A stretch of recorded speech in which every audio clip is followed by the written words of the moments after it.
Welcome to Navigating the Customer Experience. Want to improve your organization's customer service? Looking for insider tips to knock your customer socks off? Then you're in the right place. Here's your host, Yannick Grant. Welcome to Navigating the Customer Experience. On today's episode, our guest is John McKeon. John is a customer experience and service executive leader, board member of Full Circle.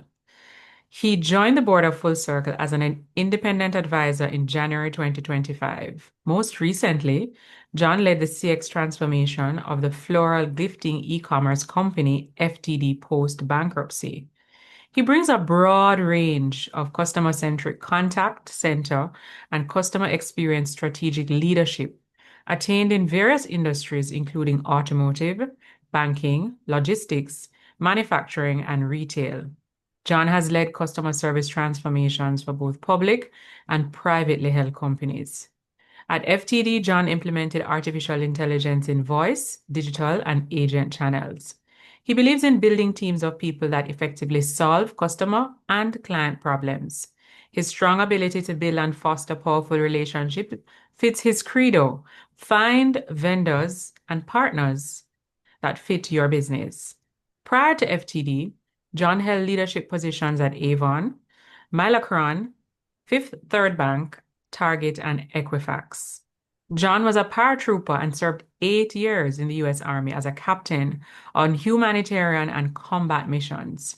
He's an advisory board member for Execs in the Know, a CX thought leader in the community. Recently, he was named to the 100 Leaders Transforming Customer Experience. And John holds a bachelor's degree in history from the Pennsylvania State University. So without further delay, sit back, plug your earphones in, and let's jump right into this conversation with John. Welcome, John. Hello and welcome. I'm glad to be here. This is going to be Awesome. fun. Oh, yeah. So, John, we always like to give our guests an opportunity to share a little bit about their journey in your own words. I mean, I know I read this amazing bio, but it's good to kind of hear in the guest words exactly how your journey propelled you to where you are today. Well, I became a customer service leader by accident. And I go back and look at that from being an operator in the military and leading operations for my first civilian jobs. It was so interesting. I was leading Teamster, union truck drivers and pilots for a freight company, and they had a contact center that was their 23rd of 23. It was the worst performing. It was in Atlanta, and it had threatened to go union. And they felt that if they brought in just a strong leader that understood union dynamics, it could either effectively go union or keep the union out and just make a better contact center. Mhm. And that's how I got into customer service. And from day one, I began to love it. It just felt right, helping people who help others and driving the business to change. I firmly believe that companies' customer problems and where they fail is in how they execute in service, not how they interact with the company. And so that failure occurs elsewhere, which causes then interaction to solve a problem. And if a company could literally fix all of its problems and execute perfectly every time, there would be no need for contact centers and customer service agents. That's idealistic, though. I know that We're can't not there happen. yet. We're surely not there yet on a global scale, not even just in your country, just generally speaking. Customer experience is such a broad topic, and you have a wide range of experience across different industries: automotive, banking, logistics, manufacturing, retail. I mean, that literally covers, like, I would say majority of the general economy in terms of everyday things that people have to do and interact with. If you were to share with us maybe the top three things that you believe would stretch across all of these industries that you've had an opportunity to interface with, but they're critical for service delivery to be, delivered exceptionally, client problems to be fulfilled. What would those three competencies or behaviors be across all industries? Yeah, and I'm going to add across business to business. So dealing with Right. business as well as dealing with consumers. And I think that the top three are meet customers where they want to be met. And what Mm-hmm. I mean by that is different age demographics, countries, cultures, but be able as a company to meet those customers in what they expect, whether it's in channel, phone, text, digital, AI, bots, gentic AI, but meet those customers where they want to be able to interact. That's one. The other is taking the insights of what you learn. Every company, no matter what industry I've ever worked in, to go into the contact center, whether it's virtually or on the physical floor, you learn more about what the problems are in the company by talking Yeah. to agents who deal with those direct consumers or those businesses on a half-hour basis, on a minute-by-minute basis every day. They know what's going on in the company. They know where the problems are. They know what makes customers reach out and contact or be frustrated. And those insights, capturing them in a great way to either to understand how the business works, to one, be open and transparent about it, meaning we know this is a problem. It's always going to be a problem. There is no fix. Or two, this is something we can fix as a company, thus mitigate the reasons for those contacts and not have to spend as much time solving those problems if we actually fix them in advance.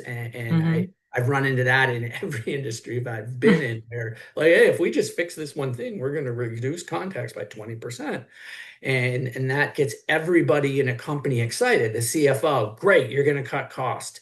The HR team, great, you're going to hire less people. The marketing team, great, we don't have to deal with this problem. The logistics team, wow, you're making it harder for us, John, but we get it. It's all of those things. And I think Yeah. those are really the big two. I think the third one is internalized, is to how to make the customer experience part of the company, part of the holistic centricity of everything. Hmm. Because you can have customer focused agents and sales representatives and account managers, but if other parts of the company are not Hmm. customer centric and working on those same goals, then that company's never going to actually fix its problems because it's not Yeah. company wide. And I've been lucky to work for several CEOs that believe in customer centricity and make it the number one mission of the company, and they actually believe it and live it. And that's been a joy to be the leader of CX in those organizations, because I had the C-suite. When I came into the room and talked about things, I was listened to and I was supported when I needed new technology or when we needed to address a company situation, whether it was a cost savings measure that caused angst amongst customers and started to impact our bottom line and our loyalty. How do we go Hmm. about fixing it and changing it? Or how do we go about saying, hey, that's the way we have to operate now. So instead of delivering in 2 days, we're going to deliver in three. Get over it and advertise it and sell it. And it's a 3-day delivery period. Right. So one of the things I liked about what you said a while ago was you worked in organizations that the leadership, they were already passionate about customer experience. And I know that across the board, CX professionals constantly struggle with that challenge that their C-suite is not necessarily they're not necessarily being able to connect the customer experience and how the customer feels to the bottom line. And it's kind of hard, especially when, you hire somebody to come in and do a training session or you do some market research and you get this data and they're expecting, I guess, instant results. And the reality is if you're dealing with people, you're dealing with emotions, you're dealing with behaviors and interactions. It's not an overnight transformation. We don't have magic wands to spread against people and they just magically transform. What would be your recommendations to those persons who have those challenges in basically trying to convince their leaders that customer experience is important, just as important as the bottom line, just as important as all the other initiatives that the organization may have strategically to grow and, to develop? So three things are really one, finding the metrics that matter, two, being in the room where the decisions are made, and Hmm. then three, living it. And so the old the United States Army phrase was be no do. And it was what we were taught, what I was taught as a leader, be no do. And so I think the being in the room where decisions made is so powerful and important. I've been in Mhm. the process of transition and looking for the next role, and that's one of my criteria is, am I in the room where decisions are made? And when a company says, oh no, we have somebody else, you're going to report to the COO and the COO is in the room. And then I say, okay, well, thanks. Look for somebody else. I'm out. Because I honestly believe and have learned over time that if that CX customer professional is in the room and can share appropriate data and information, that it can keep everyone in line in that customer centricity if it's not driven by the CEO top down and lived and done in behavior and action and everyday life. I've met some CFOs that aren't necessarily customer focused and are bottom line focused, and I've watched them change. The second part is cultural change. So change in a company and transformation, though I like to think I can do it quickly, and I like to think in the past I did it quickly. The truth is change doesn't become set till almost 3 years. And it takes brands a long time to get to that change and get rid of the old ways. My being a history major lets me understand the past is prologue and that it is a way to study and learn about the future. And that cultural change, leaders have to stick with it and don't just fall for, well, we're going to go ahead and change this dynamic and we're going to go ahead and force customers into email because we don't want to answer the phones anymore. And it's, wait, hold on. Meet customers where they want to be met. If you have emergency situations and they need to get to the phone, how do you stick to that strategy? Maybe make it easier to be in chat, maybe make it easier in digital, but how do you augment voice with AI? How to make that phone channel still there because customers want to talk on the phone and they may only Mhm. purchase from you once if you block the phones from them and you may That never is see them true. again.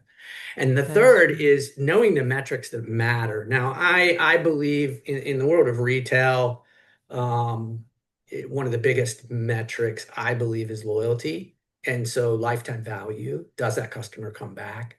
Retention, are they buying and are they recommending? So are they the sellers? Are they speaking highly of you as a customer in social media to their friends or people using friends and family discounts? And being able to track all of that loyalty and retention is actually a way to say, okay, and I'll use at FTD, when I first arrived, we were at less than a 1.1 LTV number for the year, meaning people bought flowers once and that was it.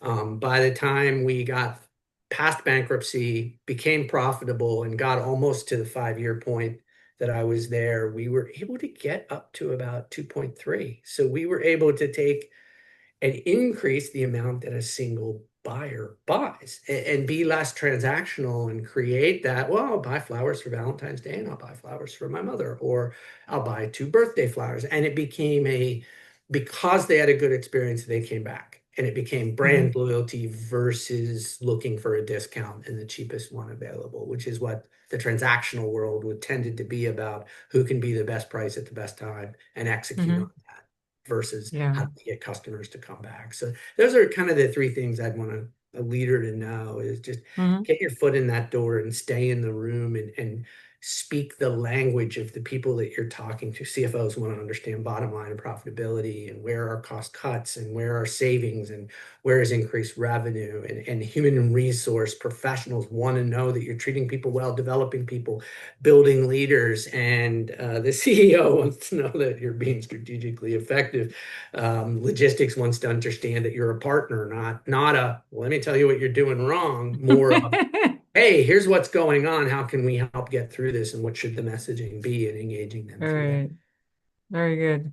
One of the things I loved that I read in your bio was we should find vendors and partners that fit our business. That statement like resonated with me astronomically. And I kind of want you to elaborate on that and, just kind of explain to our audience what that means, because I think at times we're so focused on the persons who work directly in our organization. But the reality is that if you rely on external partners who help to provide the products and services that you provide to your end user, you have to work with people who, are in alignment with what you're doing. Because if not, then your service delivery is going to be off. So could you kind of just talk a little bit about that? I thought that was just a brilliant statement, your credo. Yeah, I want to start. I go back to my time at Avon, where when I first came in as part of due diligence with private equity and looked at the relationship between the customer experience service vendors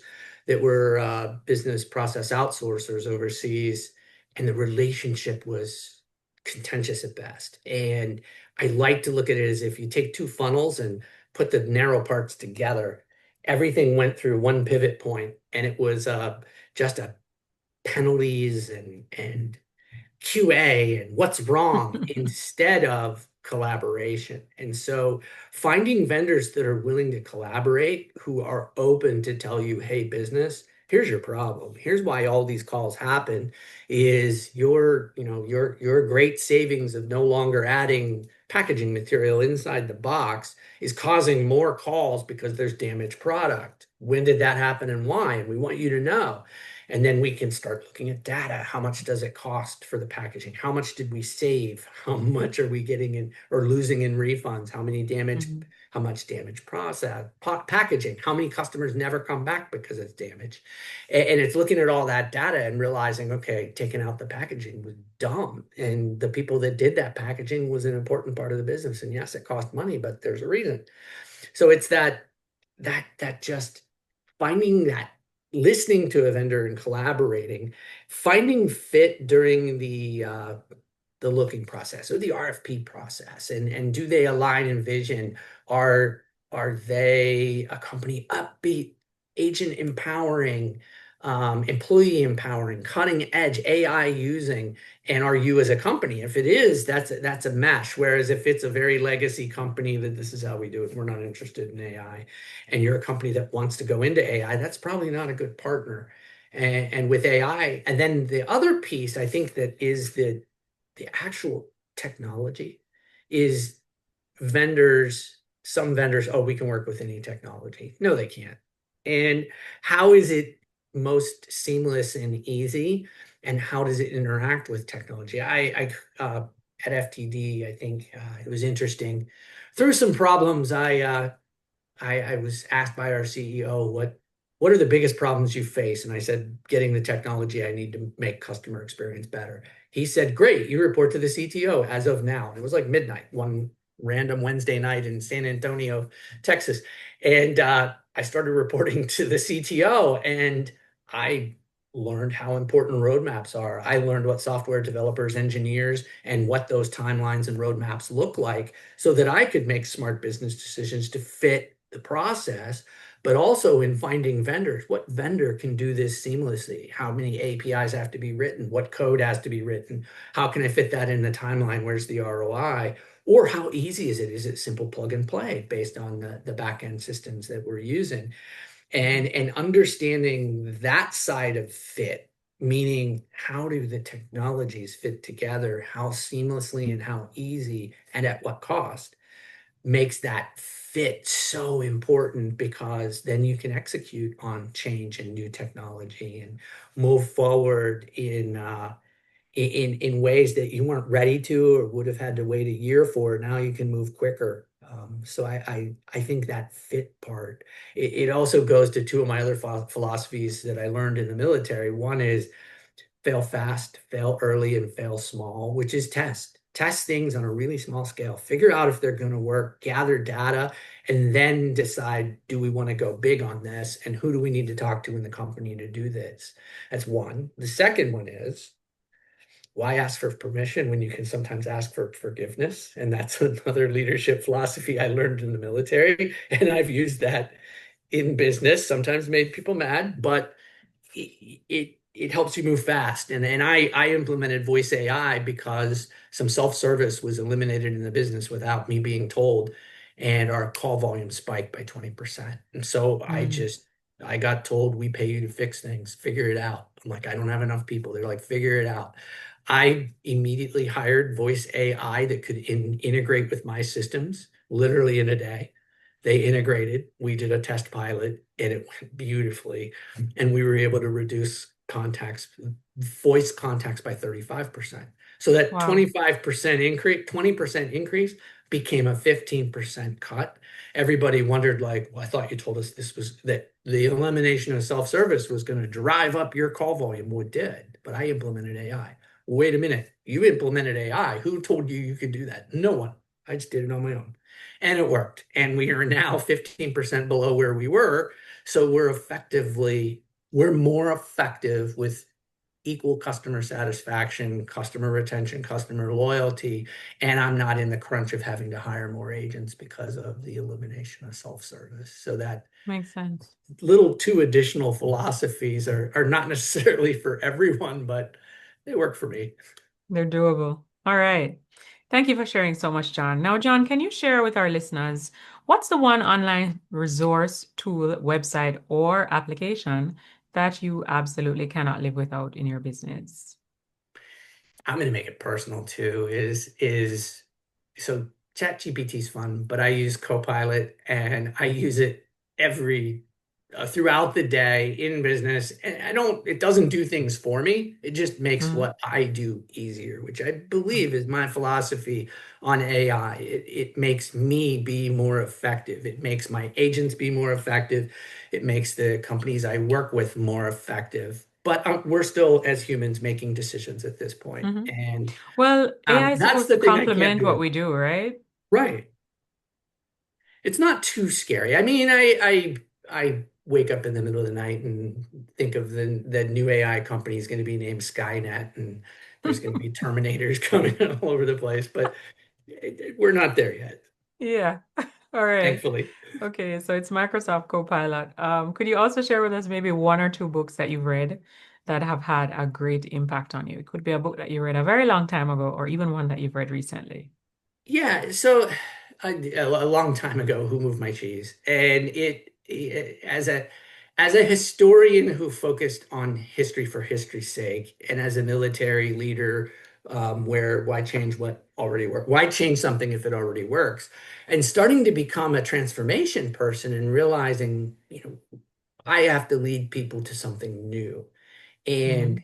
history can be in the way of that, or we can empower and say was tried in the past and it didn't work then because, but here's why it's going to work now. Who Moved My Cheese help me do that. And the other one is, and now I'm losing the name of it. It's in my bookshelf, but it is a customer dynamic book on, and I'm gonna have to find the title of it again. It's over there in the bookshelf. But I read that this past spring, and the title's eluding me, but it's about, oh, the name of the book is Would You Say That to Your Mother?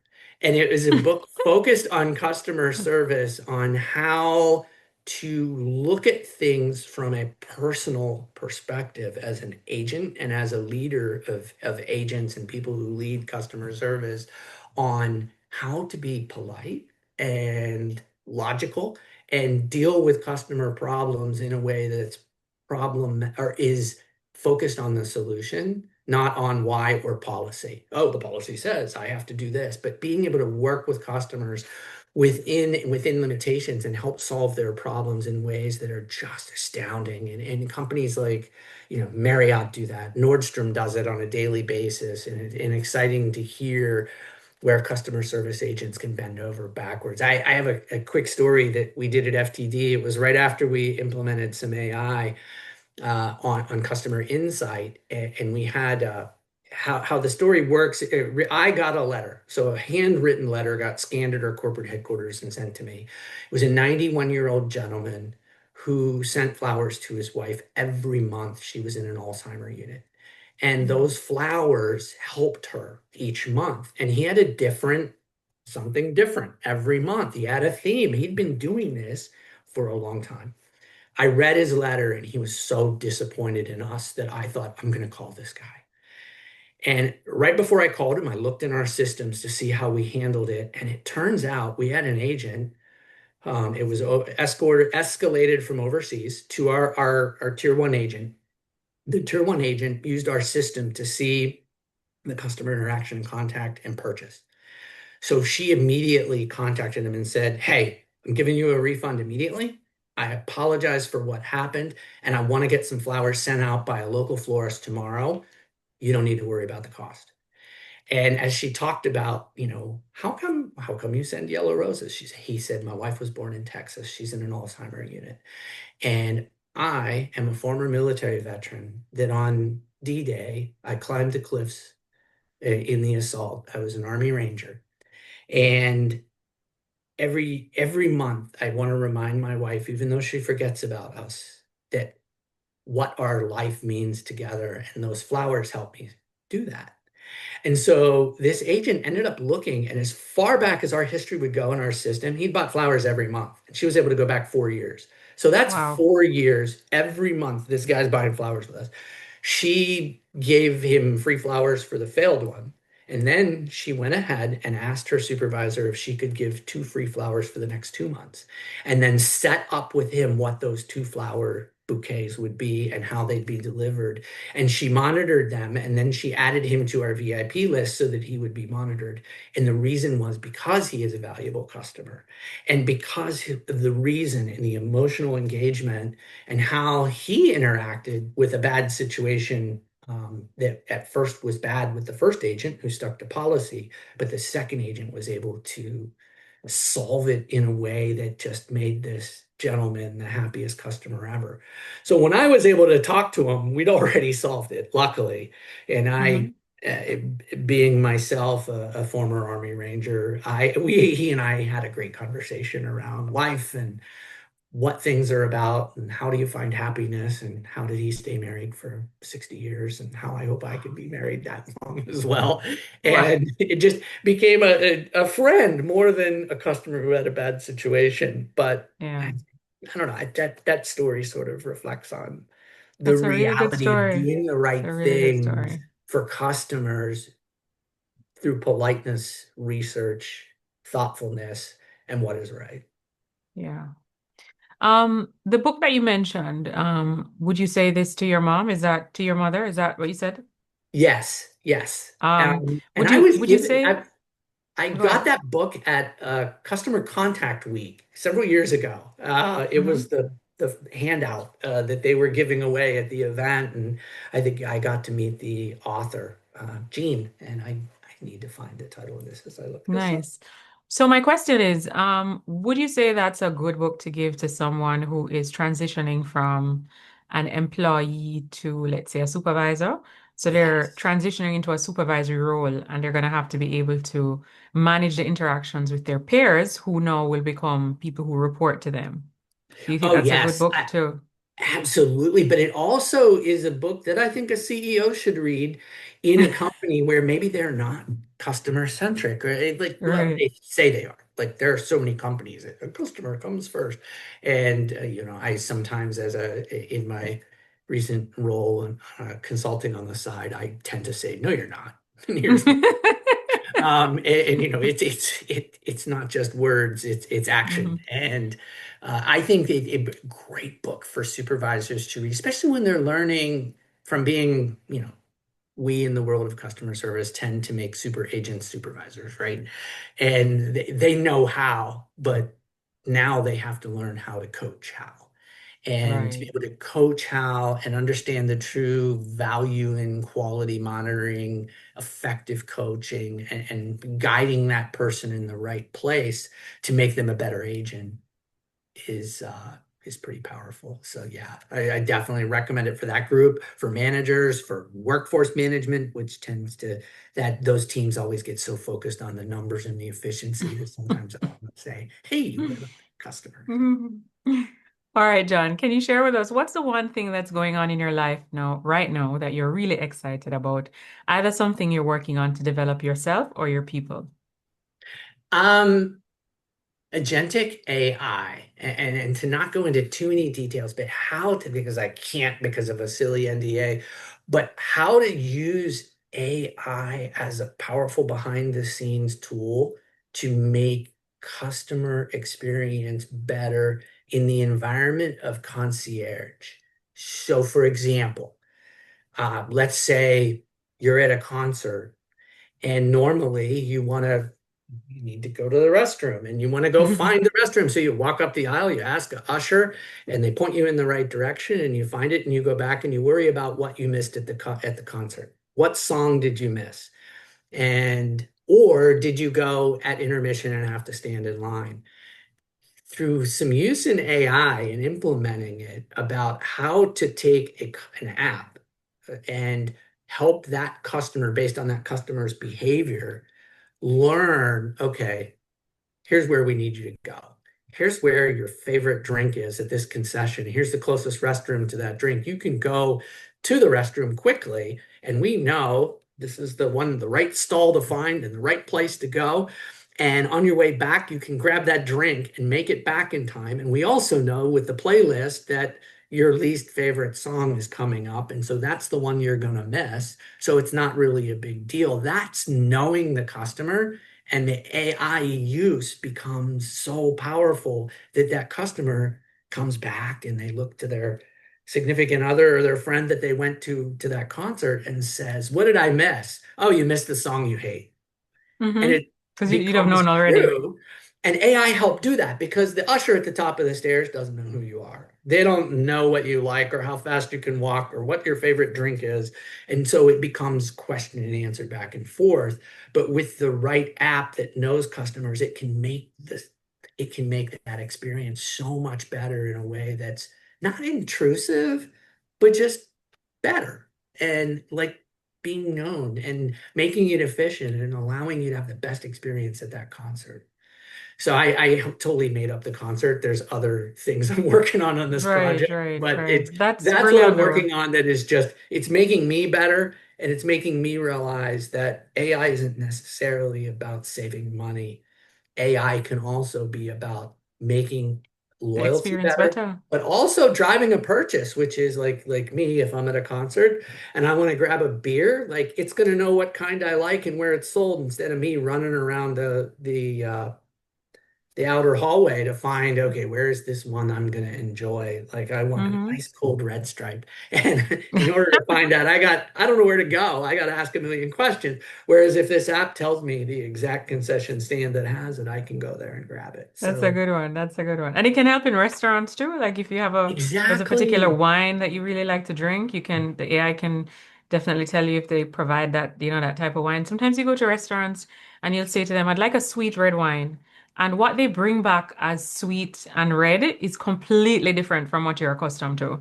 And there's Exactly. no match. I don't know if I use the right words. Should I have said something different? But what I've said and what they brought back, they're not matching up. Whereas the data that's in there, meaning how you're interacting with your apps, how you're interacting in purchase power, and what you listen to and what you do it knows which wines you like and it knows which restaurants have them. So why not Yeah, align you to that restaurant where that wine is? And now you're a customer of that restaurant and you had a great time and you enjoyed it. exactly. You didn't know, I don't really like this wine. Let me try something else. Awesome. All right, John, we are basically at the end of our interview, and our guests would have tapped into this episode, and they are quite intrigued with you as an individual, your journey, and they would like to connect with you online. Where's the best place that they can find you online? LinkedIn the easiest. So if you can find me there, I don't think I've ever turned down a connection, and I get lots of messages and I spend time interacting. I don't post as much as I should, but I do try to make sure I'm learning and understanding and being part of the customer experience community as best I can. Brilliant. All right, now before we close our episodes off, we always like to ask our guests, and I know you've shared like maybe at least two or three with us already, but do you have a quote or a saying that during times of adversity or challenge, you'll tend to revert to this quote? If for any reason you get derailed or you get off track, the quote kind of helps to get you back on track. Okay, this is back to also another military thing, I figured. which is, did you die? And if you didn't, you're alive. It's great. You can just keep moving forward. So it's about moving forward, no matter how hard things get or how miserable or how difficult the change or the situation. It is what it is, and you can move forward as a person, as an individual, and as a leader, and help your people and teams move forward as well. Awesome. Because you didn't die.